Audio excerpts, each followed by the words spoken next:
Tu ne rêves pas trop grand, tu essaies simplement d'atteindre un résultat que ton monde intérieur n'est pas encore prêt à accueillir.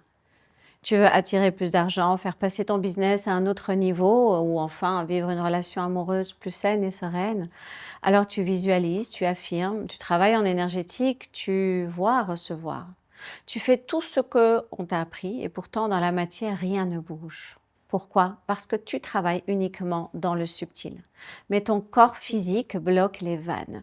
Si tu n'arrives pas à matérialiser, ce n'est pas un manque de volonté ou de vibration, c'est simplement que ton système nerveux ne se sent pas en sécurité face à ce que tu demandes.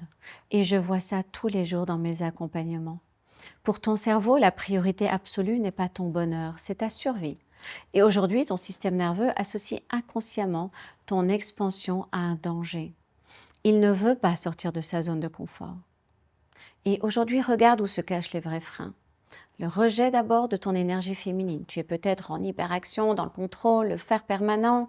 Pourquoi? Parce que pour toi, ralentir, t'ouvrir, recevoir et faire confiance à ton intuition est synonyme de vulnérabilité et donc de danger. Ensuite, il y a les loyautés invisibles envers tes ancêtres. C'est l'information que tu portes dans tes cellules. Si tes ancêtres ont vécu des relations de couple conflictuelles, des trahisons ou des faillites ou des problèmes, des vols, des pertes financières, ton inconscient dicte ta vie.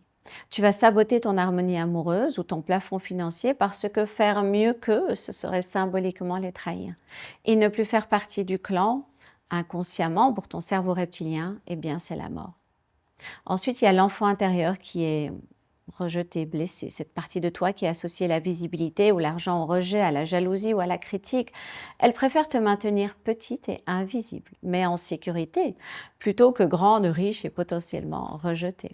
Ensuite, il y a les croyances limitantes logées dans le corps. Ce ne sont pas juste des pensées, ce sont des contractions physiques. Je dois lutter pour mériter. Si je réussis, je vais déranger. La vraie transformation ne demande pas de méditer plus.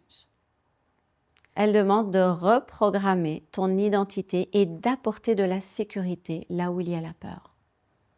Tu dois apprendre à ton système nerveux qu'il est safe de recevoir, safe de briller, safe de briser les schémas du passé sans perdre l'amour de ta lignée. Est-ce que tu es prête à faire de la place dans ton corps pour ce que tu demandes dans ton esprit? Dis-moi en commentaire dans quel domaine, l'argent, le couple, le business, as-tu l'impression que ton système nerveux est actuellement en mode survie?